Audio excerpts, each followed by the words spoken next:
কিছু গল্প শুধু শোনা যায়, কিছু অনুভূতি শুধু মনে থাকে।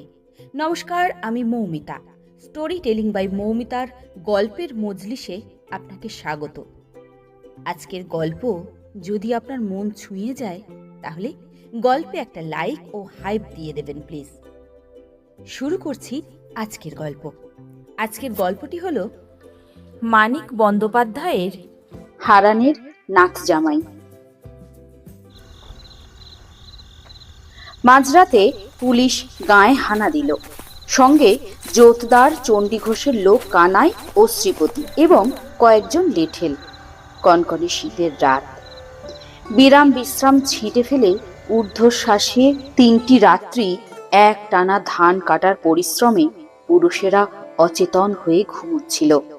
পালা করে জেগে ঘরে ঘরে ঘাঁটি আগলে পাহারা দিচ্ছিল মেয়েরা। শাঁখ আর উলুধ্বনিতে জানাজানি হয়ে গিয়েছিল গ্রামের কাছাকাছি পুলিশের আবির্ভাবের কথা। প্রায় সঙ্গে সঙ্গে পুলিশ সমস্ত গাঁ ঘিরে ফেলবার আয়োজন করলে হারানের ঘর থেকে ভুবন মণ্ডল সরে পড়তে পারত। উধাও হয়ে যেত গাঁ শুদ্ধ লোক যাকে আড়াল করতে চায়। হঠাৎ হানা দিয়েও পুলিশ সহজে তার পাত্তা পেত না। 1.5 মাস চেষ্টা করেও কিন্তু পারেনি।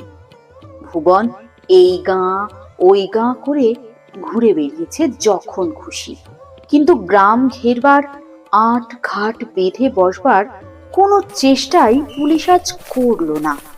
শটান গিয়ে ঘিরে ফেলল ছোট হাসপাতালার পাড়াটুকুর কখানা ঘরের মধ্যে একটি ঘর হারানের। বোঝাই যাচ্ছিল 8 ঘাট আগে থেকেই বাঁধা ছিল। ভেতরের খবর পেয়েই তারা এসেছে। খবর পেয়ে এসেছে মানেই নিশ্চয়ই খবর দিয়েছে কেউ। আজ বিকেলে ভুবন পা দিয়েছে গ্রামে। হঠাৎ সন্ধ্যার পরে তাকে অতিথি করে ঘরে নিয়ে গিয়েছে হারানের মেয়ে ময়নার মা। তার আগে পর্যন্ত কিন্তু ঠিক ছিল না কোন পাড়ায় কার ঘরে সে থাকবে। খবর তবে গিয়েছে ভুবন হারানের ঘরে যাবার পরে। এমনও কি কেউ আছে তাদের গায়ে? শীতের তেভাগা চাঁদের আবছা আলোয় চোখ জ্বলে ওঠে চাষিদের।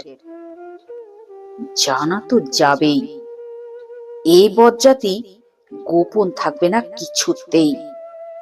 দাঁতে দাঁত ঘষে গফুর আলী বলে, দেখালিমু কোন হালা পিঁপড়ার পাখা উঠছে, দেখালিমু। ভুবন মণ্ডলকে তারা কিছুতেই নিয়ে যেতে দেবে না শালিগঞ্জ গাঁ থেকে। গায়ে গায়ে ভুবন ঘুরেছে এতদিন গ্রেপ্তারি ওয়ারেন্টকে কলা দেখিয়ে। কোনো গায়ে সে ধরা পড়েনি। শালিগঞ্জ থেকে পুলিশ তাকে নিয়ে যাবে? তাদের গায়ের কলঙ্ক তারা কিছুতেই সইবে না। শীতে আর ঘুমে অবশপ্রায় দেহগুলি চাঙ্গা হয়ে ওঠে। লাঠি, সরকি, দা, কুড়ুল বাগিয়ে চাষিরা দল বাঁধতে থাকে। শালিগঞ্জে মাঝরাতে দেখা দেয় সাংঘাতিক সম্ভাবনা। গোটা 8 মশাল পুলিশ সঙ্গে এনেছিল, সাথে 3-4টে টর্চ। হাঁসখালি পাড়া ঘিরতে ঘিরতে দপ দপ করে মশালগুলি জেলে নেয় তারা। দেখা যায় সব সশস্ত্র পুলিশ। কানাই ও শ্রীপতির হাতেও দেশি বন্দুক। পাড়া চিনলেও কানাই বা শ্রীপতি হারানের বাড়িটা চিনত না। সামনে দেখলো রাখালের ঘর। অমনি ঝাঁপ ভেঙে তাকে বাইরে বের করে আনা হলো আর জিজ্ঞাসা করা হলো হারানের বাড়ির ঠিকানা। তার পাশের বাড়ির হারান ছাড়াও যেন কয়েক গন্ডা হারান আছে এই গ্রামে, এমন বোকার মতো ভাব করে রাখাল একটা পাল্টা প্রশ্ন করে, কোন হারান দাসের কথা কইতেছেন কর্তা? গালে একটা চাপড় খেয়েই এমন হাউমাউ করে কেঁদে ওঠে রাখাল, দম আটকে এখুনি বুঝি মরে যায়। সেই জন্য তাকে আর জিজ্ঞাসা করাই তখনকার মতো অনর্থক হয়ে পড়ে। বোবা হাবা চাষাগুলো শুধু বেপরোয়া নয়, চালাকিবাজিতেও একেবারে তুখোড় হয়ে উঠেছে। এদিকে হারান বলে ওঠে, হায় ভগবান, হায় ভগবান। ময়নার মা বলে, ওহো, তুমি আমার উঠলা কেন কও দিকি? ময়নার মা বলে ঠিকই, কিন্তু সে জানে তার কথা বুড়োর কানে যায়নি। সে চোখে যেমন কম দেখে, কানেও তেমনি কম শোনে। কি যে হয়েছে ভালো করে বুঝতেও হয়তো পারেনি হারান। শুধু বাইরে একটা গন্ডগোল টের পেয়েই ভড়কে গিয়েছে। ছেলে আর মেয়েটাকে বুঝিয়ে দেওয়া গিয়েছে চটপট, কিন্তু এই বুড়োকে বোঝাতে গেলে এত জোরে চেঁচাতে হবে যে প্রত্যেকটা কথা বাইরে যারা আছে তাদের কানে চলে যাবে। শেষে এই বুড়োর জন্যই না সব ফাঁস হয়ে যায়। ভুবনকে উদ্দেশ্য করে ময়নার মা বলে, এই বুড়া বাপটার জন্যই তো ভাব না। ভুবন বলে, মোর কিন্তু হাসি পায় ময়নার মা। ময়নার মা গম্ভীর মুখে বলে, হাসির কথা না, হাসির কথা না। ওরা দেখুন মাত্র গুলিও করতে পারে, কইবে হাঙ্গামা করছিলেন। তাড়াতাড়ি একটা কুপি জ্বালে ময়নার মা। হারানকে তুলে নিয়ে বিছানায় শুয়ে দিতে দিতে হাতের আঙুলের ইশারায় তাকে মুখ বুজে চুপচাপ শুয়ে থাকতে বলে। তারপর কুপির আলোয় মেয়ের দিকে তাকিয়ে নিদারুণ আফসোসে ফুঁসে ওঠে, আহ, ভালো শাড়িখান পরতে পাইলে নে। ময়না বলে, কি বলছো মা? ময়নার মা নিজেই টিনের তোরঙ্গটার ডালাটা প্রায় মুচড়ে ভেঙে ফেলে তাঁতের রঙিন শাড়িখানা বার করে। ময়নার পরনে ছেঁড়া শাড়িখানা তার গা থেকে একরকম ছিনিয়ে নিয়ে তাড়াতাড়ি এলোমেলো ভাবে জড়িয়ে দেয় রঙিন শাড়িটি।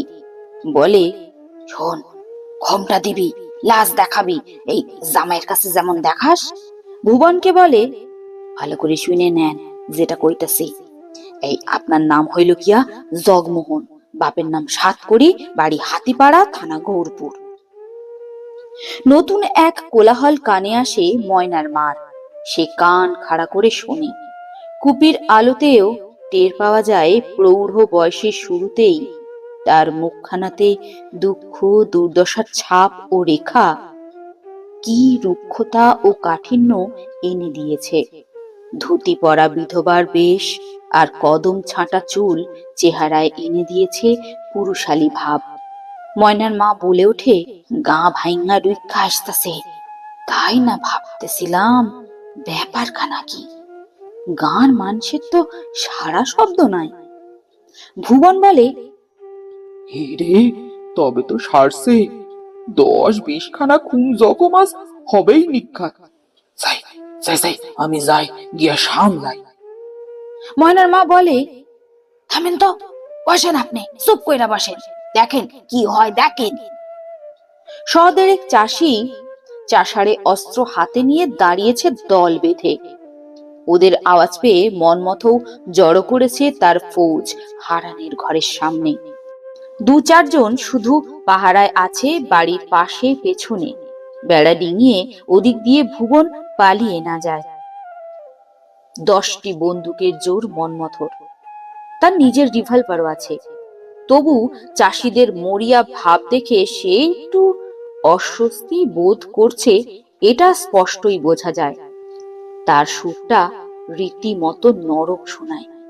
স্রেফ হুকুম জারির বদলে সে যেন একটু বুঝিয়ে দিতে চায় সকলকে উচিত আর অনুচিত কাজের পার্থক্যটা আর পরিণামটাও।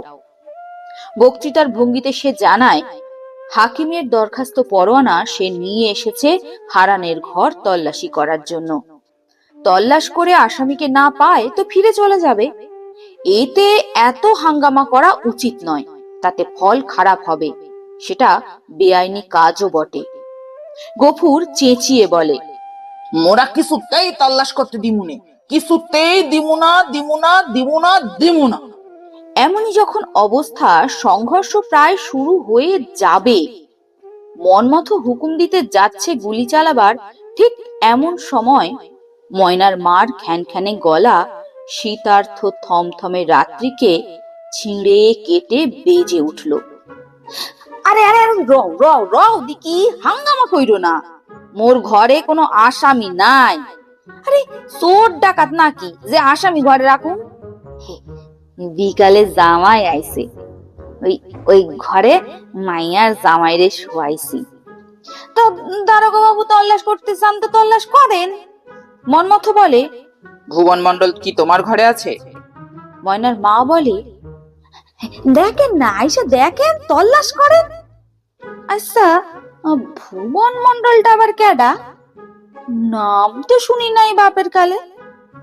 জানেন কর্তা, এই বৈশাখে মেরে বিয়া দিলাম। 2 ভরি রূপা কম দিছি কেন, হেল্লেকা জামাই মাইয়ার দিকে ফিরাও তাকায় না। 2 ভরি দাম পাঠাইয়া দিছিলাম, তবে আজ জামাই পায়ে তুলা দিছে। আপনারে কি কমু দারোগা বাবু, মাইয়াটা আমার কাইন্দা কাইন্দা মরে। মাইয়া যত কান্দে আমি তত কান্দি। মন্মথ বলে, আচ্ছা আচ্ছা থামো, ভুবনকে যদি না পাই তুমি জামাইকে নিয়ে থেকো। গৌর সাউ হেঁকে বলে, তা তোমার জামাই অত সুপি সুপি আসে কেন ময়নার মা? ময়নার মার গাটা জ্বলে যায়। বলে, এই গে সদর দিয়ে আইছে তো, তোমার মাইয়ার তো 7টা জামাই, তাই সুপি সুপি আসে। মোর জামাই তো সদর দিয়ে আইছে। গৌর আবার কি একটা বলতে যাচ্ছিল, এমন সময় কে যেন একটা আঘাত করে তার মুখে। একটা আর্ত শব্দ শুধু শোনা যায়। ওই সাপেরা ব্যাং ধরলে যেমন একটা আওয়াজ হয়, ঠিক তেমন। ময়নার রঙিন শাড়ি ও আলু থালু বেশ চোখে যেন ধাঁধা লাগিয়ে দেয় মন্মথর। পিচুটির মতো চোখে এঁটে যায় ঘোমটা পরা ভীরু লাজুক কচি চাষি মেয়েটার আধপুষ্ট দেহটি। এ যেন এক কবিতা। বিয়ে পাশ মন্মথর কাছে যেন চোরাই স্কচ হুইস্কির পেগ, যেন মাটির পৃথিবীর জীর্ণ ক্লিষ্ট অফিসিয়াল জীবনে এক ফোঁটা টসটসে দরদ। তার রীতিমতো আফসোস হয় এই ভেবে যে জোয়ান মদ্য মাঝবয়সী চাষারের লোকটা এর স্বামী। ওর আদরেই মেয়েটার এই আলু থালু বেশ। তবু মন্মথ জেরা করে, সংশয় মেটাতে গায়ের 2জন বুড়োকে এনে শনাক্ত করায়। তারপরেও যেন তার বিশ্বাস হতে চায় না। ভুবন চুপচাপ দাঁড়িয়ে আছে, গায়ে একটা চাদর জড়িয়ে, যতটা সম্ভব নিরীহ গোবেচারী সেজে। কিন্তু খোঁচা খোঁচা গোঁপ দাড়ি ভরা মুখ, রুক্ষ এলোমেলো এক মাথা চুল দেখে মোটেই তাকে নতুন জামাইয়ের মতো মনে হয় না। মন্মথ গর্জন করে হারানকে প্রশ্ন করে, এই এই কি তোমার নাতনির বর? হারান বলে, হায় ভগবান, হায় ভগবান। ময়নার মা বলে, কর্তা জিগান মিশে, উনি তো কানে শোনেন না, বদ্ধ কালা। মন্মথ বলে, অ ভুবন ভাবে এবার তার কিছু করা উচিত, বলা উচিত। সে বলে, এমন হাঙ্গামা টানলে আইতাম না কর্তা। মিশা কথা কইয়ে আমারে আনছে এইখানে। ঠাইরেন তার কোলারে দিয়া খবর দিলেন মাইয়ার নাকি মরো মরো অবস্থা, এখন যায় কি তখন যায়। অমনি তুমি ছুটে এলে? আসুন না, রতি ভরি সোনা রূপা যা দিব কইছিল তাও তো ঠেকায় নাই বিয়াতে। মইরা গেলে গা থেকে তো সেইগুলো খুইলা নিব, তখন তো আর পাবো না। ও তাই জন্য বুঝি ছুটে এসেছো? তুমি তো বেশ হিসেবি লোক বটে। মন্মথ ব্যঙ্গ করে বলে, আর কিছু করার নেই, বাড়িগুলি তল্লাশ ও তছনছ করে নিয়ম রক্ষা করা ছাড়া। জামাইটাকে বেঁধে নিয়ে যাওয়া চলে সন্দেহের যুক্তিতে গ্রেপ্তার করে, কিন্তু হাঙ্গামা হবে। 2 পা পিছু হটে এখনো চাষির দল দাঁড়িয়ে আছে, ছত্রভঙ্গ হয়ে চলে যায়নি। গায়ে গায়ে চাষাগুলোর এমন যেন উগ্র মরিয়া ভাব, ভয়টা নেই। ঘরে ঘরে তল্লাশ চলতে থাকে। একটা বিড়াল লুকানোর মতো আড়ালও যে ঘরে নাই, সে ঘরেও কাঁথা কালি হাড়ি পাতিল জিনিসপত্র ছত্র খান করে খোঁজা হয় মানুষকে। মনমথ থাকে হারানের বাড়িতেই। অল্প নেশায় রঙিন তার চোখ। এসব কাজে বেরোতে হলে মনমথ অল্প নেশা করে। মাল আবার সঙ্গেও থাকে কর্তব্য সমাপ্তির পর টানবার জন্য। চোখ তার রঙিন শাড়ি জড়ানো মেয়েটার দিকে। কুড়িয়ে কুড়িয়ে তাকায় ময়নার 20-22 বছরের জোয়ান ভাইটা ক্রমাগত উসখুস করতে থাকে। ভুবনের চোখ থেকে থেকে জ্বলে ওঠে।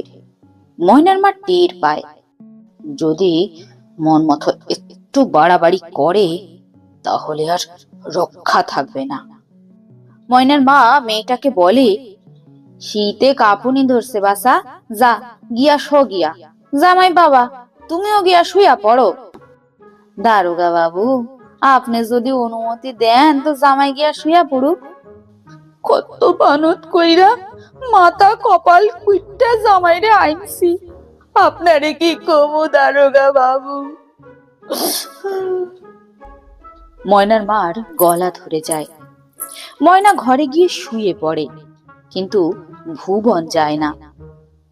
আরো দুবার ময়নার মা সস্নেহে সাদর অনুরোধ জানায় তাকে। তবুও ভুবনকে ইতস্তত করতে দেখে বিরক্ত হয়ে জোর দিয়ে বলে, গুরুজনের কথা শোনো, সৌ গিয়া। খাড়াইয়া খাড়াইয়া কি করবা, যা বন্ধ কইরা সৌ গিয়া। তখন ভুবন তাই করে। যতই তাকে জামাই মনে না হোক, এরপর না মেনে কি আর চলে যে সে জামাই। মনমথ আস্তে আস্তে বাইরে পা বাড়ায়। পকেট থেকে চ্যাপ্টা শিশি বার করে ঢেলে দেয় গলায়। পরদিন মুখে মুখে এই গল্প ছড়িয়ে যায় দিক দিগন্তে। দুপুরের আগে হাতিপাড়ার জগমোহন আর জোতদার চণ্ডী ঘোষ বড় থানার বড় দারোগা বাবুর কাছে পর্যন্ত পৌঁছে যায়। গায়ের লোক বলা বলি করে আর হাসিতে ফেটে পড়ে। বাহবা দেয় ময়নার মাকে। এমন তামাশা কেউ কখনো করেনি পুলিশের সঙ্গে। এমন জব্দও কেউ পুলিশকে কখনো করেনি। কদিন আগে দুপুরবেলা পুরুষ শূন্য গায়ে পুলিশ এলে ঝাঁটা বটি হাতে মেয়ের দল নিয়ে ময়নার মা তাড়া করে পার করে দিয়েছিল গায়ের সীমানা। সে যে এমন রসিকতাও জানে, কে তা ভাবতে পেরেছিল? গায়ের মেয়েরা আসে দলে দলে। অনিশ্চিত আশঙ্কা ও সম্ভাবনায় ভরা এমন যে ভয়ঙ্কর সময় চলেছে এখন, তার মধ্যেও তারা আজ ভাবনা চিন্তা ভুলে হাসি খুশিতে উজ্জ্বল। মোক্ষদার মা এক গাল হেসে গালে হাত দিয়ে বলে, মা গো ময়নার মা, তোর মধ্যে এত। খেন্তি বলে ময়নাকে, কিলো ময়না, জামাই কি কইল, কি দিছে? লাজে ময়না হাসে। বেলা পড়ে এলে কাল যে সময় ভুবন মণ্ডল গায়ে পা দিয়েছিল, প্রায় সেই সময় আবির্ভাব ঘটে জগমোহনের। বয়স তার 26-27। বেঁটে খাটো জোয়ান চেহারা, দাড়ি কামানো, চুল আঁচড়ানো। গায়ে ঘর কাঁচা শার্ট, কাঁধে মোটা সুতির সাদা চাদর। গায়ে ঢুকে গট গট করে সে চলতে থাকে হারানের বাড়ির দিকে, এপাশ ওপাশ না তাকিয়ে গম্ভীর মুখে। রসিক দাওয়া থেকে ডাকে, জগমোহন দাদি, কখন আইলা? নন্দ বলে, আরে শোনো শোনো, তামুক খাইয়া যাও। জগমোহন ফিরেও তাকায় না। রসিক ভোরকে গিয়ে নন্দকে শুধোয়, কি কাণ্ড, কিছু বুঝলি নাকি? নন্দ বলে, আমি কমু কেমনি? অবাক হয়ে দুজনেই মুখ চাওয়াচাই করে। পথে মথুরের ঘর, তার সাথে একটু ঘনিষ্ঠতা আছে জগমোহনের। নাম ধরে হাঁক দিতে ভেতর থেকে সাড়া আসে না, বাইরের লোক জবাব দেয়। ঘরের কাছেই পথের ওপাশে একটা তালের গুঁড়িতে দুজন মানুষ বসেছিল নির্লিপ্তভাবে। একজনের হাতে খোঁটা শুদ্ধ গরু বাঁধার দড়ি। তাদের একজন বলে, বাড়িতে নাই, তুমি কেডা? হারামজাদাটারে খোঁজো কেন? জগমোহন পরিচয় দিতেই দুজনে তারা অন্তরঙ্গ হয়ে যায় সঙ্গে সঙ্গে। ও, তুমি হাইছো বুঝি ব্যাটারে দুঘা দিতে? তা ভয় নেই জগমোহনের। তারা আশ্বাস দেয়, হাতের সুখ তার ফসকাবে না। কাল সন্ধ্যায় গেছে গাঁ থেকে, এখনো ফেরেনি মথু। কখনো ফিরে আসে তারও কিছু ঠিক নেই। তার অপেক্ষায় থাকতে হবে না জগমোহনকে। মথুর ফিরলে তাকে যখন বেঁধে নিয়ে যাওয়া হবে বিচারের জন্য, তখন সে ঠিকই খবর পাবে। সবাই মিলে ছিঁড়ে কুটি কুটি করে ফেলার আগে তাকেও নয় সুযোগ দেওয়া হবে মথুরের নাক কানটা কেটে নেওয়ার। সে ময়নার মার জামাই, তার দাবি সবার আগে। শাশুড়ি পাইয়াছিলা একখান দাদা, একখান শাশুড়ি পাইয়াছিলা। জগমোহন ঝাঁঝের সঙ্গে জবাব দেয়। নিজের হইলে বুঝতাম। বলেই চলতে আরম্ভ করে। শুনে তারা দুজন মুখ চাওয়াচাই করে অবাক হয়ে যায়। আচমকা জামাই এলো, মুখে তার ঘন মেঘ। দেখেই ময়নার মা বিপদ গনে। ব্যস্ত সমস্ত না হয়ে হাসি মুখে ধীরে শান্তভাবে অভ্যর্থনা জানায়। তার যেন আশা ছিল, জানা ছিল, এ সময় এমনি ভাবে জামাই আসবে, এটা অঘটন নয়। বলে, হাসো বাবা হাসো, ও ময়না পীড়া দে। ভালো আসনি বাবা? বিয়াই বিয়ান পোলা মাইয়া ভালো আছে? হ, আছে। আর একটু ভড়কে যায় ময়নার মা। কত গোসানা জমা আছে জামাইয়ের ওই কাটা ছাটা এই কথার জবাবে। ময়নার দিকে তার না তাকাবার ভঙ্গিটাও ভালো ঠেকে না। পরন্ত রোদে লাউ মাচার সাদা ফুলের শোভা ছাড়া আর কিছুই যেন চোখ চেয়ে দেখবে না শ্বশুর বাড়ির, এমনই পণ করেছে জগমোহন। লক্ষণ খারাপ। ঘর থেকে কাঁপা কাঁপা গলায় হারান ডাকে, আসে নাই, হারামজাদা আসে নাই। হায় ভগবান, হায় ভগবান। ময়নার মা জগমোহনকে জানায়, নাতিরে খোঁজে, বিকাল টিক্কা দেহে নাই তো, তাই উতলা হইছে। ময়নার মা প্রত্যাশা করে যে নাতিকে হারান সকাল থেকে দেখেন না। কি হয়েছে হারানের নাতির, ময়নার ভাইয়ের জানতে চাইবে জগমোহন। কিন্তু কোনো খবর জানতেই এতটুকু কৌতূহল দেখায় না সে। ও বাবা, খাড়াইয়া রইলে কেন? বসো বসো বাবা বসো। জগমোহন বসে। ময়নার পাতা পিঁড়ি সে ছোঁয় না। দাওয়ার খুঁটিতে ঠেস দিয়ে উবু হয়ে বসে। বাবা, মুখ হাত ধুইয়া নিলা পারতা তো, ধুইয়া নাও। না, আমি জামু গিয়া হনি। ও, অহনি যাইবা? একটা কথা শুই না আইলাম, মিশা না খাঁটি এইটা জিগাম। মায়া নাকি কাল লগে শুইয়াছিল কাল রাইতে। শুইয়াছিল? ময়নার মার চমক লাগে। মোর লগে শোয় মাইয়া? মোর লগেই শুইয়াছিল, আর কার লগে শুইব? ব্রহ্মাণ্ডের মানুষজন কইছে কাল লগে যেন শুইয়াছিল, চোখে দেখা গেছে দুয়ারে ঝাঁপ দিয়া কাল লগে শুইছিল। তারপর বেঁধে যায় শাশুড়ি জামাইয়ে। প্রথমে ময়নার মা ঠান্ডা মাথায় নরম কথায় ব্যাপারটা বুঝিয়ে দিতে চেষ্টা করে, কিন্তু জগমোহনের ওই এক মাও শেষে গরম হয়ে ওঠে। বলে, তুমি নিজে মন্দ তাই অন্যরে মন্দ ভাবো। উঠানে মানুষ গাদা, আমি খাড়া সামনে, এক দণ্ড ঝাপটা দিছে কি দিছে নাই তুমি দোষ ধরলা? কই অন্য তো কয় না, অন্যের কি? হ্যাঁ, অন্যের কি? অন্যের বউ হইলে কই তো? বড় ছোট মন তো তোমার। আজ মন্ডলের নামে এমন কথা কইলা, কাল কইবা ভাইয়ের লগে কেন কথা কয়। হ, কওনি উচিত। ও মাইয়া সব পারে। শুধু গরম কথা নয়, ময়নার মা গলা ছেড়ে উদ্ধার করতে আরম্ভ করে জগমোহনের 14 পুরুষ। হারান কাঁপা কাঁপা গলায় চেঁচায়, আইছে নাকি? আইছে, হারামজাদা আইছে। হায় ভগবান, আইছে। ময়না ফুপিয়ে ফুপিয়ে কাঁদে। ছুটে আসে পাড়া বেড়ানি, নিন্দা ছড়ানি, নিতাই পালের বউ আর তার কয়েকজন প্রতিবেশী স্ত্রীলোক। কি হয়েছে গো ময়নার মা, কি হয়েছে? নিতাই পালের বউ সুধায়, মাইয়া কান্দে কেন? তাদের দেখে সম্বিত ফেরে ময়নার মা, ফোঁস করে ওঠে, কান্দে কেন? কান্দে কেন? ভাইটারে ধইরা নিয়ে গেছে না, কাঁদবো না? ও, জামাই বুঝি আইছে খবর পাইয়া।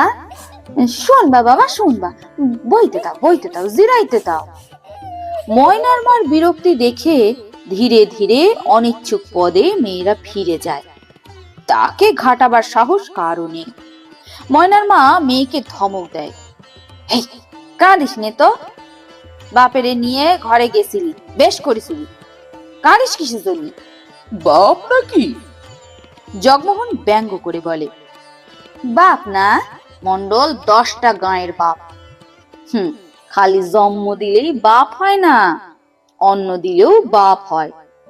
আমাগো আমাগো অন্ন দিছে, আমাগো বুঝাইছে, সাহস দিছে, একসাথে করছে, ধান কাটাইছে। না তো চণ্ডী ঘোষ ব্যাবাক ধান নিয়া নিত। তোমারে কই যোগু, হাতে ধইরা কইয়া বুঝাইয়া দেখো, নিশা গোসা কইরো না। না, বুঝাইয়া কাম নাই, অহন যাই। রাইতটা থাইক্কা যাও জামাই। জামাই আইলা আবার চইলাও গেলা, মাইনছে কি কইব? জামাইয়ের কি আর অভাব আছে? মাইয়া যখন আছে, কত জামাই জুইতে যাইব। বেলা শেষ হতে না হতেই ঘনিয়ে এসেছে শীতের সন্ধ্যা। অল্প অল্প কুয়াশা নেমেছে। ঘুঁটের ধোঁয়া ও গন্ধে নিশ্চল বাতাস ভারী। যাই বলেই যে গা তোলে জগমোহন, এমনটা নয়। ময়নার মারও সেটা জানা আছে যে শুধু শাশুড়ির সঙ্গে ঝগড়া করে যাই বলে জামাই গটগট করে বেরিয়ে যাবে না। ময়নার সাথে বোঝাপড়া, ময়নাকে কাঁদানো এখনো বাকি আছে। যদি যায় জামাই, মেয়েটাকে নাকের জলে চোখের জলে এক করিয়ে তারপর যাবে। আর কথা বলে না ময়নার মা, আস্তে আস্তে উঠে বেরিয়ে যায় বাড়ি থেকে। ঘরে কিছু নেই, মোয়া মুড়ি কিছুর জোগাড় তো করতে হবে। খাক না খাক, সামনে তো দিতেই হবে জামাইয়ের। চোখ মুছে নাক ঝেড়ে ময়না ভয়ে ভয়ে বলে, ঘরে আসো। খাসা আসি, শুইছিলা তো? না না, মা কালীর কিরা শুই নাই। মায়ের কওনে খালি ঝাপটা দিছিলাম, বাঁশও লাগাই নাই। ঝাপ দিছিল, শোয় নাই? বেউলা সত্যি একেবারে। ময়না তখন কাঁদে। তোমার লগে আজ থেকে শেষ। ময়না আরো কাঁদে। ঘর থেকে হারান কাঁপা গলায় ডাকে, হাসে নাই, সোরা আসে নাই। হায় ভগবান, হায় হায় হায় হায়। থেমে থেমে এক একটা কথা বলে যায় জগমোহন। না থেমে অবিরাম কেঁদে চলে ময়না, যতক্ষণ না কান্নাটা একঘেয়ে লাগে জগমোহনের। কিছুক্ষণ সে চুপ করে থাকে। মুড়ি মোয়া জোগাড় করে পাড়া ঘুরে ময়নার মা যখন ফিরে আসে, তখন ময়না চাপা সুরে ডুকরে কাঁদছে। বেড়ার বাইরে সুপারি গাছটা ধরে দাঁড়িয়ে থাকে ময়নার মা। সারাদিন পরে এখন তার দু চোখ জলে ভরে যায়। যোদ্ধাদের সাথে দারোগা পুলিশের সাথে লড়াই করা চলে, অবুঝ পাষণ্ড জামাইয়ের সাথে লড়াই নেই। আপন মনে হারান আবার হাঁকে। আসে নাই, মোর মরণটা আসে নাই। হায় ভগবান, হায় ভগবান। জগমোহন চুপ করেছিল। এতক্ষণ পরে হঠাৎ সে জিজ্ঞাসা করে শালার খবর। ওয়ারে ধরছে কেন? ময়নার কান্না থিতিয়ে এসেছিল। সে বলে, মন্ডল খুড়োর লাগে গাঁদাল গোড়া গিয়েছিল, ফিরতি পথে একা পাইয়া ধরছে। কিন্তু কেন ধরছে? কাইল জব্দ হইছে, বুঝি সেই রাগে ধরছে। বসে বসে কি যেন ভাবে জগমোহন। আর কাঁদায় না ময়নাকে। ময়নার মা ভেতরে আসে, কাশিতে মুড়ি আর মোয়া খেতে দেয় জামাইকে। বলে, মাথা খাও জামাই, তবু দুখানা মুখে দাও। আবার বলে, রাত কইবা কেন বাবা, থাইকা যাও। না, থাকনে জো নাই, মা দিব্যি দিছে। আচ্ছা, তবে খাইয়াই যাও। পোলাটারে ধইরা দিছে, করান্ডা পোড়ায়। তোমারে রাইকা জুড়ামো ভাবছিলাম। না, রাইত বাড়ছে। আবার কবে আইবা বাবা? দেখি। উঠি উঠি করেও দেরি হয়। তারপর আজ সন্ধ্যা রাতেই পুলিশ হানার সেই রকম শোর ওঠে কাল মাঝরাত্রির মতো। সদল বলে মনমতো আবার আচমকা হানা দিয়েছে। আজ তার সঙ্গের শক্তি কালকের চেয়েও অনেক বেশি। তার চোখ সাদা। সোজা সুজি প্রথমেই হারানের বাড়ি। কি গো মন্ডলের শাশুড়ি, জামাই কোথায়? ময়নার মা চুপ করে দাঁড়িয়ে থাকে। এই, এটা আবার কে? ময়নার মা বলে, জামাই। বাহ, তোর তো বেশ ভাগ্যি ভালো, রোজ রোজ নতুন জামাই জোটে। আর তুই ছুরি এই বয়সে? হাতটা বাড়িয়েছিল মনমতো রসিকতার সঙ্গে ময়নার থুতনি ধরে একটু নেড়ে দিতে। তাকে চমকে দিয়ে জগমোহন লাফিয়ে এসে ময়নাকে আড়াল করে গর্জে ওঠে, মুখ সাইমলা কথা কইবেন। বাড়ির সকলকে, বুড়ো হারানকে পর্যন্ত গ্রেপ্তার করে আসামি নিয়ে রওনা দেবার সময় মনমতো দেখতে পায় কালকের মতো না হলেও লোক মন্দ জমেনি। দলে দলে লোক ছুটে আসছে চারিদিক থেকে। জমায়েত মিনিটে মিনিটে বড় হচ্ছে। মথুরার ঘর পার হয়ে পানা পুকুরটা পর্যন্ত গিয়ে আর এগোনো যায়নি। কালকের চেয়েও 7-8 গুণ বেশি লোক পথ আটকায়। রাত বেশি হয়নি, শুধু এই গায়ের নয়, আশেপাশের গাঁ থেকেও লোক ছুটে এসেছে। এটা মনমতো ভাবতেও পারেনি। মন্ডলের জন্য হলে না হয় বোঝা যেত, হারানের বাড়ির লোকের জন্য চারিদিকের গাঁ ভেঙে মানুষ এসেছে। মানুষের সমুদ্রের ঝড়ের উত্তাল সমুদ্রের সঙ্গে লড়া যায় না। ময়না তাড়াতাড়ি আঁচল দিয়ে রক্ত মুছিয়ে দিতে আরম্ভ করে জগমোহনের। 90 বছরের বুড়ো হারান সেইখানেই মাটিতে মেয়ের কোলে এলিয়ে নাতির জন্য উতলা হয়ে কাঁপা গলায় বলে, সোনা, ও সোনা, কই গেলি, কই গেলি? হায় ভগবান, হায় ভগবান।